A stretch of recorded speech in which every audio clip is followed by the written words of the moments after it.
Salut Kevin, Ça va? ça va et toi? Bon, je viens récupérer les pièces pour la tournée. Kevin Belair a décroché un CDI auprès d'une chaîne de supermarchés. Il est technicien dépanneur en électroménager et gagne 1 400 € net par mois. J'ai pris les pièces, je repars pour faire mes interventions chez les clients à domicile. Voilà, pour réparer de l'électroménager, tout ce qui est lave-linge, lave-vaisselle, frigo et compagnie. Ça vous plaît? Ah oui, bien sûr, bien sûr. C'est ce que je voulais dès le départ, donc je suis heureux de faire ça. Nous l'avions rencontré il y a 4 ans. Un BTS en poche, mais sans expérience, il ne trouvait pas de travail. Dans l'impasse, il s'était tourné vers une association solidaire d'insertion.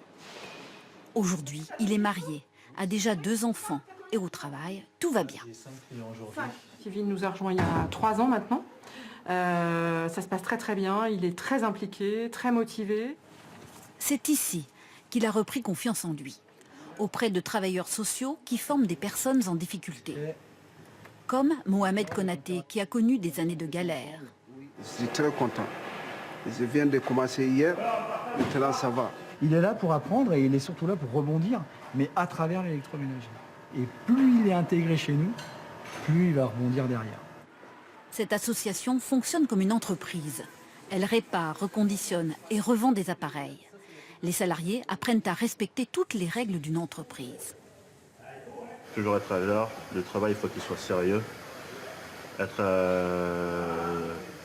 aimable avec les collègues envers les clients. Les salariés sont payés au SMIC. La moitié est prise en charge par l'État.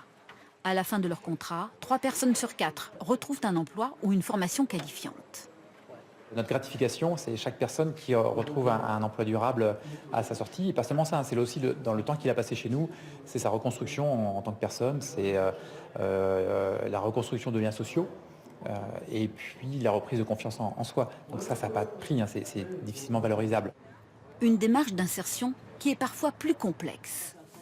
Comment accompagner des personnes exclues, sans logement, loin du travail depuis longtemps? Cette structure d'insertion sociale passe par la revente de matériel de déménagement. Ici, la reprise est progressive. On commence à 2 heures, 3 heures, 6 heures dans la semaine pour justement préparer ces personnes physiquement et psychologiquement. C'est très dur quand on a vécu des mois, des années à la rue, de se dire je vais me lever le matin, physiquement ça peut être compliqué, psychologiquement quand on n'a plus la confiance, quand on n'a plus le moral, ça peut être terrible. L'encadrement de la personne et son suivi à long terme par des professionnels sont indispensables.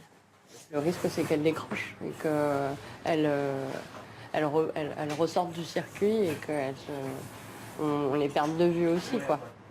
Des structures d'insertion qui, selon un rapport officiel, ont fait leurs preuves, mais qui s'estiment trop peu nombreuses sur le territoire.